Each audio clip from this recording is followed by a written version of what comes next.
Selamat datang di channel Seram Oi. Kali ini saya akan menceritakan yang berjudul Seorang santri yang balaskan kematian ibunya oleh seorang dukun di desanya.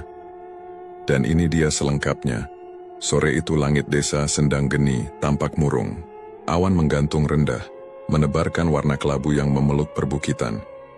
Dari balik jendela angkot tua yang menderu menuju desa, Rashid memandangi sawah-sawah yang seolah menyusut dari kenangan masa kecilnya. Pohon-pohon mahoni tua yang dulu menjadi tempat ia bermain, kini tampak lebih bengkok dan gelap, seakan turut menunduk dalam duka. Langkah Rashid terasa berat saat ia turun dari angkot.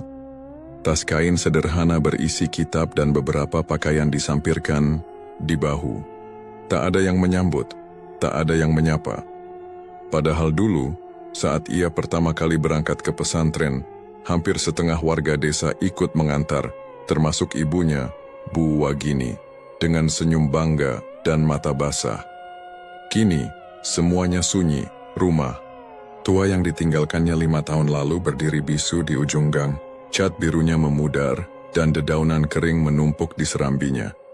Pintu kayu terbuka sedikit, berderit pelan saat disentuh angin. Tak ada tanda-tanda kehidupan di dalam. Assalamualaikum, sapa Rashid lirih. Hening. Ia berjalan pelan ke belakang, rumah ke arah tanah lapang yang dahulu menjadi kebun kecil ibunya. Di sana berdiri nisan baru sederhana dari kayu jati. Hanya bertuliskan Wagini binti Sairin, 1949-1966. Inna lillahi wa inna ilaihi raji'un. Tak ada bunga, tak ada batu nisan batu. Hanya tanah merah yang masih basah dan aroma dupa yang samar terbawa angin. Rashid menelan ludah. Hatinya menegang. Semua ini terlalu cepat. Terlalu senyap. Ia bahkan belum sempat memandikan jenazah ibunya. Belum sempat mengucapkan kalimat terakhir. Tangannya mengepal. Ia menunduk, membacakan doa dengan suara bergetar. Langkah pelan terdengar dari arah belakang. Rashid menoleh. Seorang perempuan paruh baya dengan jarik lusuh dan rambut disanggul rapi menghampirinya. Wajahnya keriput, tapi sorot matanya masih menyala tajam. Mbak Yati, sapa Rashid lirih mencoba mengingat. Perempuan itu mengangguk, lalu menghela napas. Rashid nak, maaf kami semua. Kami nggak bisa banyak bantu waktu ibumu meninggal, semuanya serba mendadak. Apa yang sebenarnya terjadi Mbak? Mbak Yati menggigit bibir. Ia menoleh ke kanan dan kiri, lalu duduk di atas batu datar, dekat makam. Waktu itu ibumu masih sempat jualan pagi-pagi. Masih ngelap meja warung, masih sempat nyeduh kopi buatku. Tapi sore harinya, dia pulang dari pasar muntah-muntah. Badannya panas kayak bara api. Matanya putih semua. Mulutnya keluar busa. Dalam waktu 2 jam meninggal. Rashid merasakan lehernya kaku. Dokter bilang apa? Nggak sempat dibawa ke puskesmas, warga takut. Semua pada menghindar. Cuma aku dan Pak Dukuh yang berani bantu urus jenazahnya. Tapi, waktu mandiin aku lihat sesuatu. Apa? Sesuatu di punggungnya. Seperti bekas luka bakar, bentuknya aneh. Kayak tapak tangan tapi jari-jarinya panjang. Ya. Bukan luka biasa, nak. Itu seperti kena santet api. Darah Rashid berdesir. Santet? Iya. Dan orang-orang sini sudah pada bisik-bisik. Mereka pikir Mbah Karno yang ngirim. Tapi siapa yang berani nuduh? Siapa yang mau hidupnya jadi tumbal berikutnya? Nama itu langsung membangkitkan ingatan. Mbah Karno. Dukun tua yang tinggal di ujung desa. Rumahnya seperti ditelan hutan, dan anak-anak dilarang mendekat. Dulu ibunya pernah berkata, jangan pernah ganggu orang yang menyerahkan hidupnya ke makhluk selain Allah. Ia tak pernah menceritakan lebih. Kenapa ibu saya? Apa beliau punya masalah dengan Mbah Karno? Tanya Rashid, matanya menatap tajam. Mbak Yati menunduk. Aku nggak tahu pasti, tapi 2 minggu sebelum meninggal, ibumu sempat bertengkar dengan dia. Di pasar. Gara-gara tanah warisan belakang rumah. Mbah Karno bilang tanah itu harus dikosongkan. Ibumu nggak mau jual. Sejak itu, dia sering mimpi buruk, ngelantur sendiri. Rashid terdiam. Ia menatap makam ibunya yang sederhana. Itu, hatinya dihantam gelombang amarah yang sulit dijinakan. Tapi hati-hati nak, ilmu itu bisa makan balik kalau kamu salah jalan. Aku tahu kamu anak pesantren. Jangan biarkan dendam mengotori ilmu yang kau bawa. Pesan Mbak Yati sambil berdiri. Rashid mengangguk pelan. Saya tak akan membalas Mbak. Saya hanya mau kebenaran. Kalau ibu saya dibunuh, saya harus tahu kenapa dan oleh siapa. Langit semakin kelam saat Rashid menatap makam itu sekali lagi. Bayangan sang ibu menari-nari di benaknya. Wajah teduh yang selalu menyambutnya dengan senyum. Tangan yang selalu mendorongnya untuk belajar Al-Quran. Suara lembut yang memanggil namanya saat malam mulai turun. Kini semua itu telah tiada. Tapi, bisikan doa ibunya masih bergema di hatinya. Nak, ilmu itu bukan untuk jadi pedang, tapi lentera. Namun, di tanah yang diselimuti kutukan, bahkan lentera pun butuh nyala yang kuat untuk melawan gelap. Dan malam di Sendang Geni baru saja dimulai. Pagi masih basah oleh embun ketika Rashid menyusuri jalan setapak menuju warung kopi di dekat balai desa. Warung itu dulu milik Pak Samin, tapi sekarang diurus oleh anaknya, Jaya, yang lebih banyak diam dan cepat-cepat menutup warung tiap kali matahari tenggelam. Konon, sejak 2 tahun terakhir warung itu sepi kalau malam tiba. Orang-orang lebih memilih ngopi di rumah masing-masing.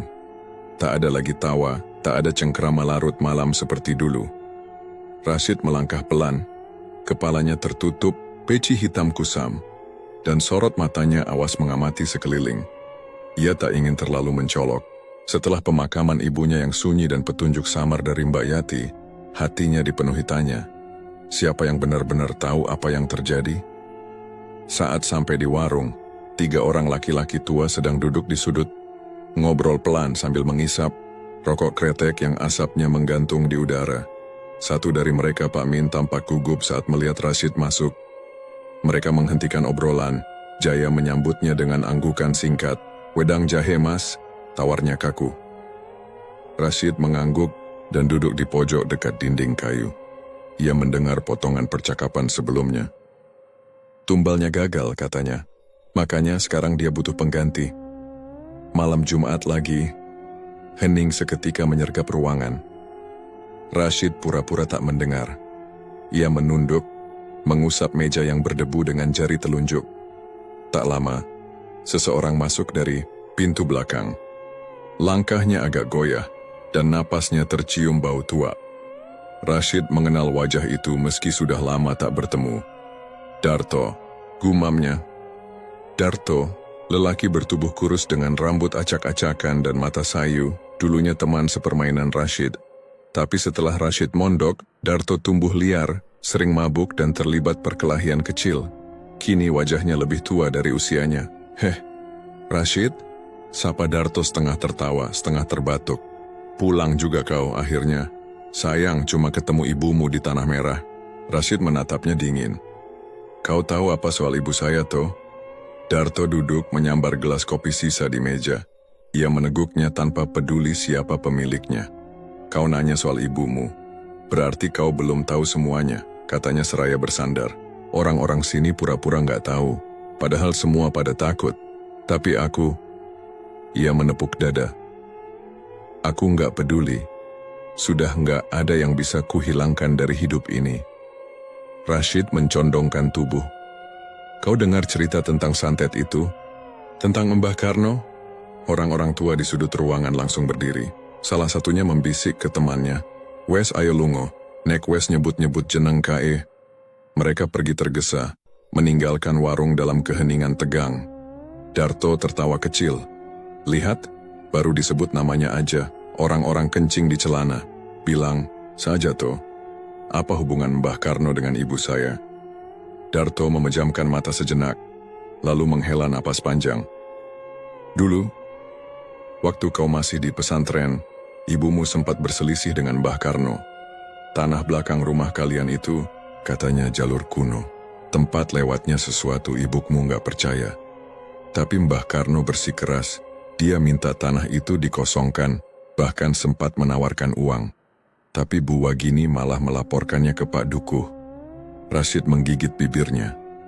Jadi, karena itu, setelah itu ibumu sering kedatangan burung gagak tiap malam. Pernah suatu malam rumahnya dilempari bangkai ayam hitam. Aku lihat sendiri waktu lewat mau beli rokok. Ia menatap Rashid dengan pandangan kabur. Tapi orang-orang diam, takut. Apalagi setelah itu, 2 orang yang dulu bersaksi soal tanah itu juga mati. Satu kena stroke mendadak, satu lagi jatuh dari pohon dan lehernya patah. Suasana warung menjadi lebih sunyi, hanya terdengar dengung lalat dan detak dinding kayu yang tua. Wedang jahe Rashid dibiarkan dingin. Aku juga tahu, lanjut Darto, kalau tiap malam Jumat Kliwon suara gamelan sering terdengar dari hutan di belakang rumah Mbah Karno. Tapi nggak ada yang berani cari sumbernya. Yang berani, ya cuman yang udah nggak pengen hidup kayak aku. Rashid menatap sahabat lamanya itu. Di balik wajah lusuh dan tubuh lelahnya, Darto masih menyimpan keberanian yang tak dimiliki banyak orang desa. Kau mau bantu aku? Tanya Rashid serius. Darto tertawa miris. Bantu apa? Lawan Mbah Karno pakai apa? Bambu runcing? Aku nggak cari senjata. Aku cari kebenaran. Darto menghela napas, menatap keluar jendela. Langit mulai mendung, tanda siang akan segera diselimuti. Hujan. Aku ikut, tapi satu syarat, ucapnya pelan. Apa? Kalau aku mati, jangan kubur aku di tanah dekat rumah Mbah Karno. Sore itu Rashid kembali ke rumah ibunya dengan dada penuh tanya. Di balik peristiwa kematian yang misterius, terbentang jalinan lama antara ibunya dan sang dukun desa. Ia tahu ini bukan lagi sekadar urusan tanah atau dendam kecil. Ada kekuatan lain yang bermain. Sesuatu yang lebih tua dari usia pohon mahoni di pinggir desa. Sesuatu yang tak ingin diganggu. Namun bagi Rashid, semua itu bukan alasan untuk mundur. Ia bukan anak kecil lagi. Ia telah membawa ilmu dari pesantren. Ilmu yang tidak hanya mengajarkan hafalan, tapi juga keberanian untuk menegakkan kebenaran. Dan malam Jumat berikutnya tinggal 4 hari lagi. Malam itu, suara hujan menyelinap dari celah genteng. Jatuh dalam ritme lambat ke lantai kayu rumah tua peninggalan almarhumah Bu Wagini. Rashid duduk bersila di depan lampu teplok, mata terpaku pada Al-Quran yang belum selesai ia baca. Tapi, pikirannya melayang-layang. Kata-kata Darto siang tadi masih bergaung di telinganya, membentur dinding-dinding akalnya yang gelisah. Ketika kantuk mulai menarik kesadarannya, Rashid memejamkan mata. Dalam gelap mimpi, suara lembut nan berat terdengar memanggil. Rashid, Rashid, anakku. Ia menoleh. Di depannya berdiri sosok bersorban putih, berjubah lusuh tapi bercahaya. Wajah itu tak asing. Kiai Syakur, gurunya selama 5 tahun, di pesantren Al-Huda. Rashid, ucap Kiai Syakur, suaranya dalam. Jalan yang kau tempuh sekarang dipenuhi bara. Dendam adalah iblis yang menyamar sebagai keadilan. Jangan ikuti jalan itu. Rashid menunduk. Tapi mereka membunuh ibu saya, Yai. Dengan cara keji. Saya tidak bisa diam. Kiai Syakur mengangguk pelan. Aku tahu sakit itu. Tapi jangan biarkan kebencian menuntunmu. Kau harus tetap menjadi cahaya bukan bara. Aku tidak datang untuk melarangmu, hanya memperingatkan, dan kalau hatimu masih jernih, terimalah ini. Tiba-tiba di tangan Kiai Syakur muncul sebuah kitab kecil bersampul kulit coklat tua. Tidak ada judul, tidak ada hiasan, hanya satu huruf Arab terpahat di tengahnya. Nun. Kitab ini hanya akan membuka isinya jika niatmu bersih. Kalau tidak, ia akan membakar hatimu sendiri. Sebelum Rashid sempat bertanya, tubuh gurunya mengabur, dan ia terbangun dengan peluh dingin di leher dan dada. Pagi harinya, di bawah bantal, Rashid menemukan kitab itu, sama persis dengan yang ia lihat dalam mimpi. Tangannya gemetar saat menyentuh kulitnya yang dingin. Ia buka perlahan, halaman pertamanya kosong, hanya ada bekas ukiran samar seperti jejak tangan. Ia mencoba membacanya, tapi huruf-huruf di dalamnya seperti kabur dan menari. Ia menunduk, menenangkan diri dan berzikir pelan. La haula wa la quwata illa billah. Lalu niatnya ia tanam dalam hati, jujur dan murni. Saya ingin mencari kebenaran. Saya ingin melindungi yang lemah. Saya tidak ingin membalas dengan kebencian. Saat itulah, tulisan-tulisan di halaman pertama mulai menampakkan diri. Seperti tinta yang tumbuh dari kertas, aksara Arab nan halus mulai membentuk baris demi baris. Kitab itu membuka bagian awal. Ilmu pagar diri, cahaya yang menutup luka. 3 hari berturut-turut, Rashid menyingkir dari keramaian. Ia mengurung diri di rumah. Hanya keluar untuk membeli air bersih dan nasi bungkus. Di kamar ibunya yang kini ia tempati, ia duduk bersila, mempelajari 3 bab utama dalam kitab: pagar diri, mata batin, dan seruan langit. Ilmu pagar diri mengajarkan cara menguatkan jiwa agar tidak mudah ditembus energi negatif. Bukan sekadar zikir biasa, tapi penggabungan antara doa kuno dan teknik pernapasan tertentu. Ia harus mempelajarinya dalam keadaan puasa, dengan hati yang tidak memendam marah. Ilmu mata batin lebih rumit. Ini bukan ilmu melihat hantu, tapi melihat niat. Rashid belajar membuka lapisan jiwa lewat latihan sunyi, duduk diam berjam-jam. Dalam kegelapan, mendengarkan suara alam, menghapus segala asumsi. Barang siapa bisa melihat niat manusia, maka ia tak butuh lagi ramalan, begitu kata di dalam kitab. Namun yang paling sulit adalah seruan langit, ilmu memanggil energi ilahi untuk menolak bala dan mengusir makhluk jahat. Hanya bisa dilakukan ketika seseorang benar-benar dalam keadaan terdesak. Dan peringatannya jelas. Jangan pernah menyeru langit jika niatmu masih mengandung dendam, karena cahaya akan berubah menjadi api yang menyala di tubuhmu sendiri. Malam, ketika angin bertiup kencang, pepohonan menari liar seperti ingin mencabut akarnya. Rashid menyalakan dupa gaharu yang ia temukan di lemari peninggalan ibunya. Aroma tajam menusuk hidung, membuat pikirannya perlahan tenang. Ia memulai ritual terakhir dari pelajaran hari itu, menguji kekuatan pagar diri. Ia duduk bersila di tengah lingkaran garam yang ia tabur sendiri, membaca ayat-ayat pendek dengan hati yang bersih. Di tengah zikirnya, angin seperti berhenti. Lampu teplok redup, suasana menjadi tegang. Dari sudut ruangan, terdengar suara, bukan suara manusia. "Kamu anak Wagini." Suara itu berat, berbisik, dan penuh kebencian. Tapi Rashid tak gentar. Ia terus membaca zikir pelindung. "Ibumu melanggar, tanah itu bukan haknya." Nafas Rashid makin dalam, tapi sorot matanya tetap tenang. Ia buka matanya dan melihat sepasang mata merah menyala di pojok ruangan. Sesuatu berdiri di sana, samar tapi nyata, makhluk tinggi, berselubung kabut hitam, dan bertanduk melengkung, seperti kepala kambing. Makhluk itu mendekat, tapi ketika menginjak garis garam, ia terhuyung dan mengerang. Cahaya dari tubuh Rashid meletik, seperti nyala lilin yang menari.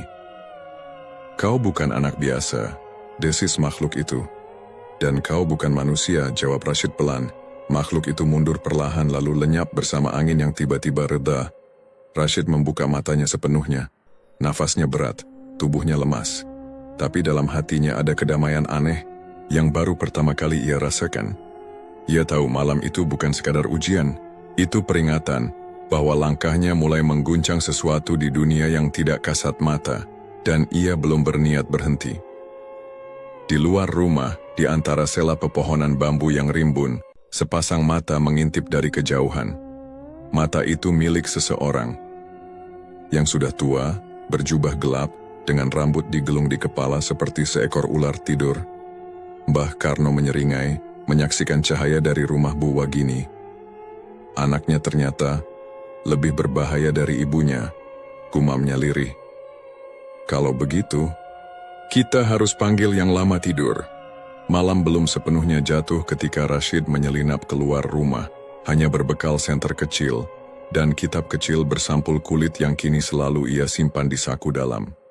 Udara di desa Sendanggeni terasa lebih berat dari biasanya. Langit berawan, bulan terbungkus kelabu seperti mata yang mengintip dari balik kain kafan. Rashid berjalan cepat menuju hutan kecil di belakang makam ibunya. Ia tak datang tanpa alasan. Beberapa jam sebelumnya, saat memanjatkan doa di pusara Bu Wagini, ia mendengar sesuatu yang tidak seharusnya terdengar, ratapan lirih seorang anak, tapi bukan dari makam. Suaranya datang dari balik semak dari dalam hutan. Rashid mengikuti suara itu. Tapi waktu itu malam telah larut dan firasatnya belum cukup kuat. Kini, ia kembali. Langkahnya mantap melewati batang-batang bambu yang menjuntai, seperti tirai. Hutan itu bagai labirin, tapi kitab kecilnya memberi petunjuk halus.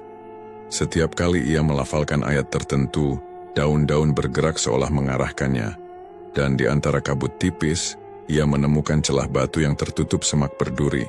Ia merunduk, masuk. Celah itu menurun curam. Bau lembab bercampur dupa menyengat hidungnya.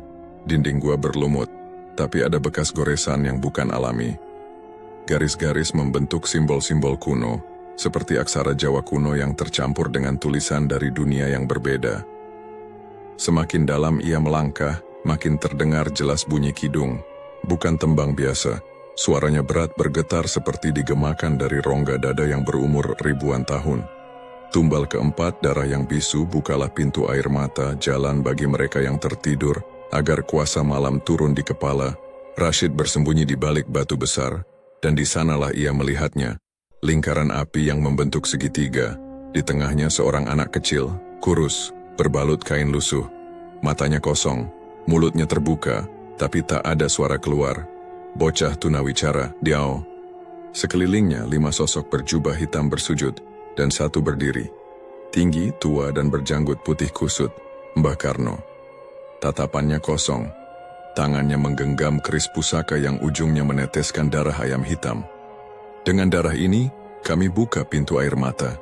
Untuk para yang tidur di balik tanah dan akar, bangkitlah dan dengarkan permintaan kami. Teriaknya, Rashid merasakan desakan dalam dadanya. Kitab di sakunya terasa berdenyut seperti jantung kedua. Ia menutup mata, melafalkan doa pelindung, dan menarik napas panjang, lalu ia berdiri. Tinggalkan anak itu. Suara Rashid menggema dalam gua seperti petir. Para dukun bersorban hitam terkejut, beberapa mundur. Mbah Karno menoleh, mata tuanya menyipit. Kau, gumamnya, anak Wagini, datang dengan berani, tapi keberanian tanpa ilmu, hanya kesombongan. Aku tak datang dengan kebencian, jawab Rashid tegas. Aku datang untuk menghentikan kejahatanmu. Mbah Karno tertawa, suara tawa yang menggema seperti kayu retak. Wagini pun datang dengan kata-kata suci, tapi tetap dikubur lebih dulu. Keris itu terangkat. Api dalam lingkaran menyala lebih terang. Anak itu merintih, bukan dengan suara tapi dengan air mata. Tangis yang tak bersuara, menetes seperti hujan dari matanya yang polos. Rashid melangkah masuk ke lingkaran. Para pengikut, Mbah Karno mencoba menghalangi, tapi Rashid sudah membuka pagar dirinya. Api dari ritual menyentuh tubuhnya tapi tidak membakar. Justru nyala itu perlahan meredup saat menyentuh kulitnya. Kitab ini mengajarkanku bahwa tidak ada api yang bisa membakar cahaya, ucap Rashid tenang. Dan ia mengangkat tangan, membacakan seruan langit. Dengan nama yang maha melihat, dengan cahaya yang tak bisa dipadamkan, aku menolak segala bentuk kezaliman dan mengembalikan niat jahat ke sumbernya. Angin berhembus kencang dari dalam gua, seolah alam sendiri membalas doa Rashid. Simbol-simbol di dinding gua menyala lalu runtuh seperti debu. Lingkaran api pecah dan Mbah Karno terhempas ke belakang. Kerisnya terlepas dan mencuat ke langit-langit gua. Asap hitam membubung dari tubuhnya. Ia menggeram, tubuhnya berubah menjadi siluet yang tak jelas bentuknya. Setengah manusia, setengah bayangan. Dengan sorot mata merah membara, ia berkata, "Belum selesai. Kau membuka pintu ini, dan kau akan menanggung akibatnya." Air mata sudah menetes, dan air tak bisa ditarik kembali. Lalu ia menghilang dalam pusaran asap pekat, menyisakan bau menyengat seperti daging terbakar. Rashid memeluk bocah bisu itu. Tubuhnya dingin tapi masih hidup. Ia membawanya keluar, pelan-pelan menyusuri jalan sempit hingga mereka keluar dari gua. Langit di luar kini hujan rintik-rintik, seperti turut menangisi apa yang baru saja terjadi. Di punggungnya, anak itu bersandar, menggenggam lengan Rashid erat-erat. "Namamu siapa?" tanya Rashid pelan. Anak itu menunjuk dada dengan jari telunjuk, lalu menggambar huruf di udara, ADI. Adi, sekarang kamu aman. Rashid berjalan pulang. Langkahnya berat, tapi hatinya kuat. Ia tahu, ini baru permulaan. Pintu air mata sudah terbuka. Dan walaupun ia menyelamatkan Adi, ia juga menyadari satu hal yang menggetarkan hatinya. Ia tidak hanya berhadapan dengan Mbah Karno, ia telah masuk ke dalam urusan makhluk yang telah tidur terlalu lama. Dan mereka mulai terbangun. Pagi itu langit di desa Sendang Geni tidak seperti biasanya. Kabut turun lebih lambat, menggantung rendah seolah enggan pergi. Di setiap rumah, daun jendela tertutup rapat, seolah warga sepakat menahan napas. Angin berembus membawa bau gosong yang menyusup ke celah-celah dinding kayu dan genteng tua. 3 orang warga ditemukan mati. Tubuh mereka hitam hangus, tapi anehnya tidak ada api atau benda yang terbakar di sekitarnya. Seperti tubuh mereka terbakar dari dalam. Leher dan dada menghitam, mata mereka terbuka lebar, menatap ke atas seolah melihat sesuatu yang tak mampu mereka pahami sebelum hembusan napas terakhir. Mereka adalah orang yang dulu paling lantang menolak keberadaan Rashid saat pulang ke desa. Pak Lebar yang menuduh Rashid sebagai anak durhaka. Mas Bowo yang pernah menolak menjual beras padanya. Dan Burum, tetangga yang mengunci pintu saat Rashid mengetuk minta pertolongan. Ketiganya mati dalam satu malam. Isu menyebar lebih cepat dari suara azan subuh. Dan seperti api di musim kemarau, fitnah menyala dari mulut ke mulut. Dia bawa ilmu dari pesantren. Ilmu hitam. Jangan-jangan dia balas dendam, kayak ibunya dulu yang keras kepala. Rashid itu bukan lagi santri, tapi murid setan. Rashid hanya bisa berdiri di depan rumah almarhum ibunya, sementara puluhan pasang mata menatap dengan kebencian dan ketakutan. Seorang lelaki tua dengan ikat kepala batik menudingnya dengan gemetar. Pergi dari sini, nak. Kau bukan bagian dari desa ini lagi.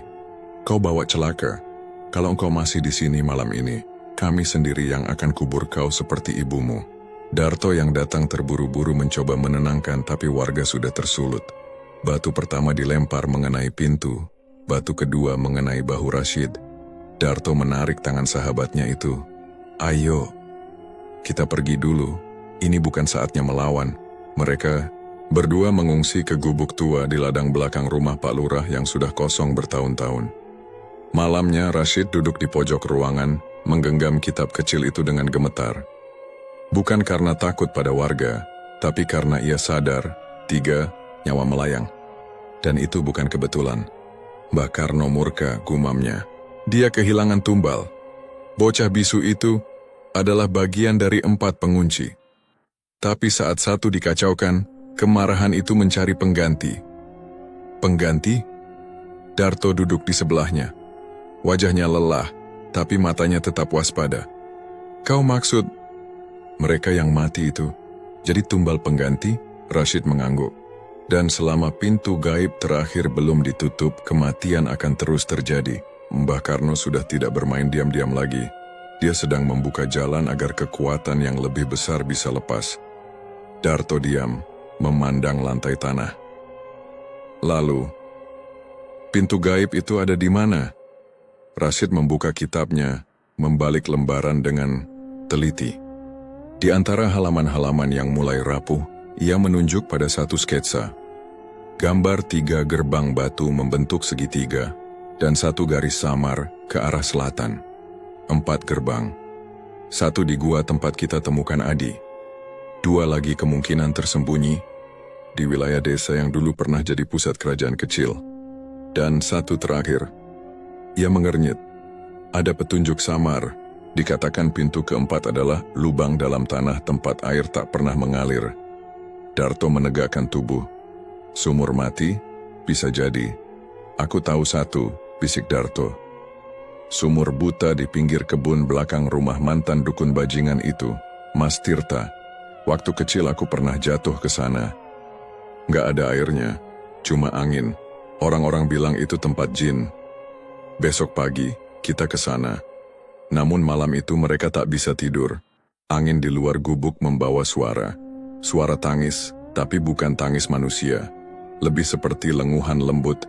Dari mulut yang penuh tanah, Rashid membuka kitab, membaca doa pelindung dengan suara lirih, lalu menggenggam tangan Darto. Apapun yang terjadi, jangan lepas tangan. Malam ini kita sedang diuji. Darto mengangguk, wajahnya tegang. Suara tangis semakin dekat, lalu terdengar ketukan. Bukan di pintu, tapi di tanah. Duk, duk, duk, 3 ketukan seperti suara peti mati dipalu dari dalam. Lalu hening. Pagi harinya, langit cerah, seolah malam tak pernah mengandung teror. Rashid dan Darto menyusuri jalan setapak menuju belakang rumah Mas Tirta. Di antara ilalang tinggi dan semak yang menggila, mereka menemukan sumur tua, dikelilingi batu yang mulai berlumut. Tidak ada timba, tak ada pagar, cuma mulut gelap yang seperti menunggu korban. Rashid menyalakan senter, mengarahkan cahaya ke dalam. Tidak ada air, tapi angin keluar dari sana lembab dan dingin. Ini tempatnya, bisik Rashid. Pintu gaib terakhir. Tiba-tiba, suara tawa terdengar dari balik semak. Berat, menyeringai. Hebat, santri kecil menemukan tempat suci yang bahkan para leluhur segani. Ucap suara itu. Mbah Karno muncul dari balik bayang pohon jati. Jubahnya seperti asap yang menempel di kulit. Di belakangnya 2 makhluk hitam tinggi tak bermata berdiri diam seperti patung hidup. "Kenapa engkau tak menyerah saja, Rashid?" ucap Mbah Karno. "Kau bisa hidup damai. Atau kau ingin menyusul ibumu, ia pun keras kepala sepertimu?" Rashid berdiri di tepi sumur tak bergeming. "Aku tak takut mati," jawabnya. "Tapi aku tak akan biarkan iblis tumbuh dari tanah yang diwariskan untuk hidup." Mbah Karno tersenyum kecil.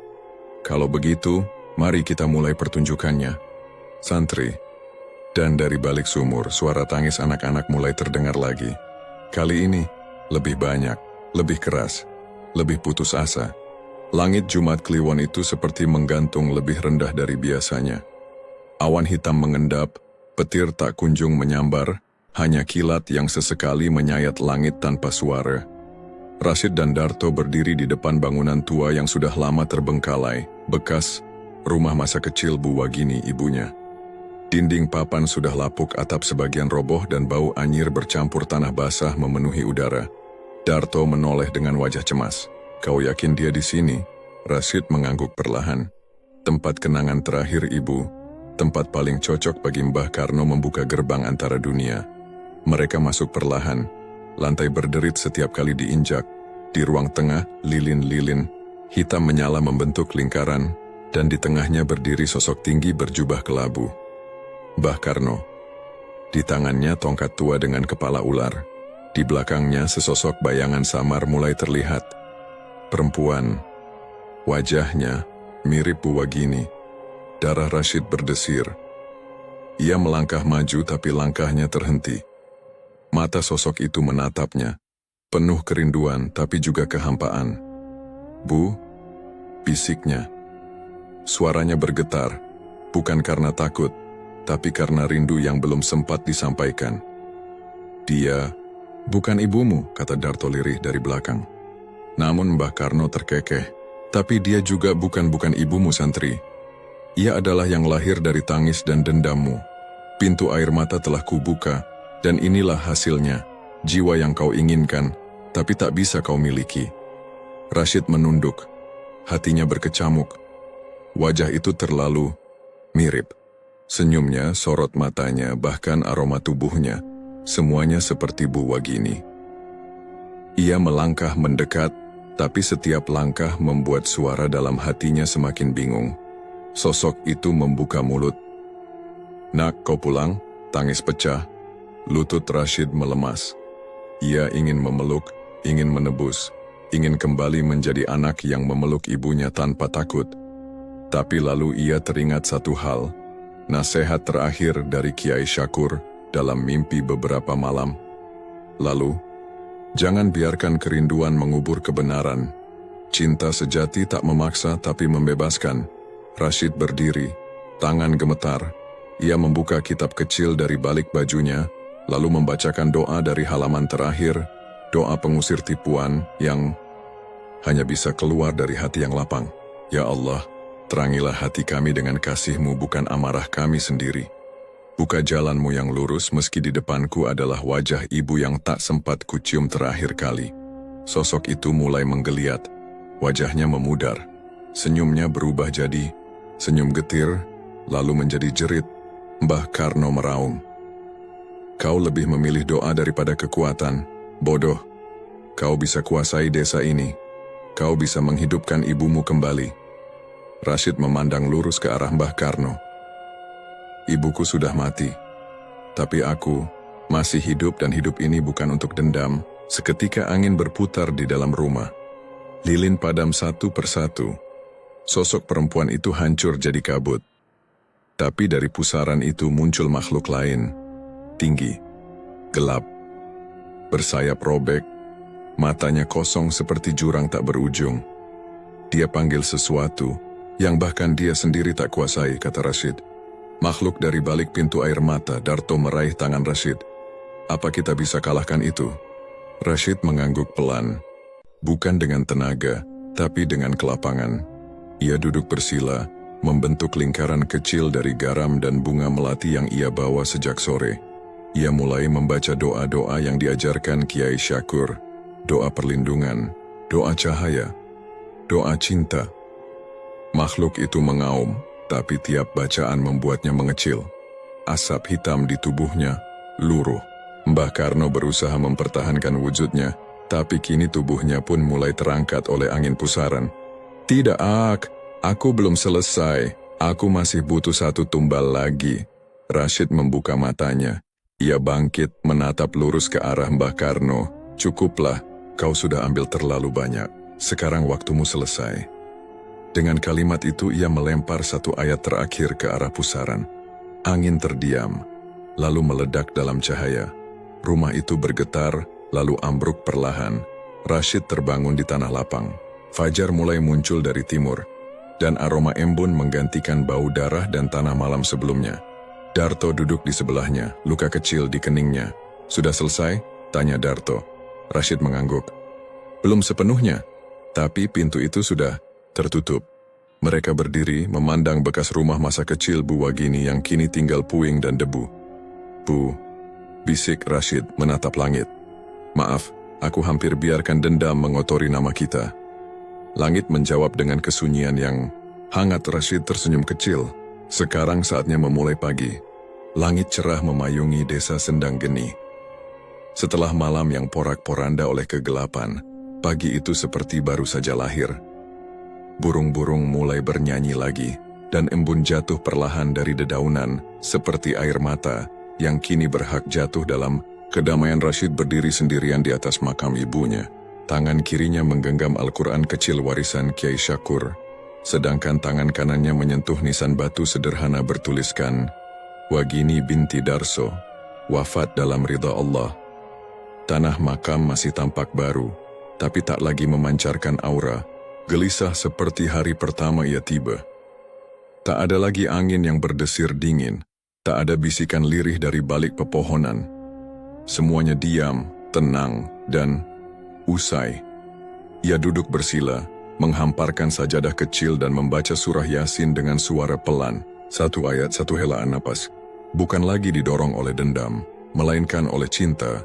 Cinta yang tertahan begitu lama, kini mekar dalam keikhlasan. Bu, bisiknya lirih setelah selesai membaca. Anakmu pamit pulang ke pesantren. Doakan Rashid supaya kuat menjaga diri dan ilmu. Doakan agar tak ada lagi yang jatuh karena ilmu hitam. Dan maafkan karena terlambat pulang. Seketika angin bertiup lembut. Bukan angin dingin yang menghantui, melainkan hembusan hangat seperti belayan tangan seorang ibu. Beberapa hari berlalu. Desa Sendang Geni mulai hidup kembali. Warga kembali berani keluar rumah malam hari.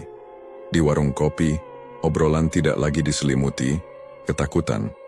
Bahkan anak-anak sudah mulai bermain di pekarangan, sesuatu yang tak terlihat sejak Mbah Karno menyebarkan teror lewat santet dan tumbal. Di sisi masjid, seorang lelaki kurus tengah menyapu lantai dengan tekun. Matanya masih merah tapi bukan karena mabuk melainkan karena lelah. Darto yang dulunya selalu ditemukan setengah sadar di warung kopi, kini mulai menemukan jalannya. Kalau masjid ini bersih, Katanya pada Rashid yang datang menjenguk, siapa tahu dosa-dosa juga bisa ikut disapu. Rashid tertawa kecil. Pasti bisa. Allah itu luas ampunannya toh, asal niatmu betul. Darto menatap ke arah langit. Kadang aku iri sama kamu, Sid. Punya tujuan, punya ilmu, dan punya keberanian. Aku cuma bisa ikut di belakangmu. Kalau kamu ikut dengan hati yang ikhlas, jawab Rashid. Kamu bukan di belakang, kamu di samping. Mereka saling menepuk bahu. Tak ada yang perlu diucapkan lebih lanjut. Luka lama tak harus diobati dengan kata-kata. Kadang cukup dengan kehadiran dan niat baik. Sore harinya, sebelum kembali ke pesantren, Rashid kembali mengunjungi makam ibunya untuk terakhir. Kali ia membawa seikat bunga Kamboja dan melati yang baru dipetik dari halaman pesantren. Ditaruhnya pelan di atas makam sambil berdoa dalam hati. Namun saat ia hendak pergi, matanya menangkap sesuatu yang tak dibawanya. Seuntai bunga melati segar, masih basah oleh embun, tergeletak di sisi batu nisan. Warnanya putih bersih, terlalu segar untuk bunga yang diletakkan sejak pagi. Rashid menoleh kiri kanan, tak ada siapa-siapa. Angin pun berhenti berhembus. Ia berjongkok, memperhatikan bunga itu dengan seksama. Tidak ada bekas tangan manusia, tidak ada jejak langkah. Tapi aroma harum melati itu menusuk hidung, menyusup ke dada, lalu turun ke perut seperti rasa lapar yang tak bisa dijelaskan. Ia menggumamkan doa pelindung, lalu berdiri. Mungkin ini hanya kebetulan, pikirnya. Atau mungkin sisa dari dunia yang belum sepenuhnya pergi. Pintu air mata memang telah tertutup.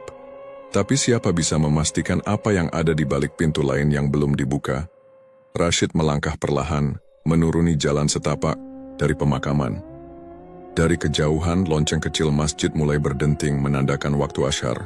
Di bahunya Al-Quran kecil dari Kiai Syakur masih tergantung, dan di hatinya keyakinan masih menyala. Malam-malam kelam boleh datang lagi, entah kapan. Tapi Rashid tahu sekarang, cahaya bukan untuk melawan gelap, cahaya untuk menerangi, dan ia telah memilih jalannya. Sebagai cahaya kecil yang bersinar dari doa dan ilmu di tengah dunia yang masih gelap. Tamat.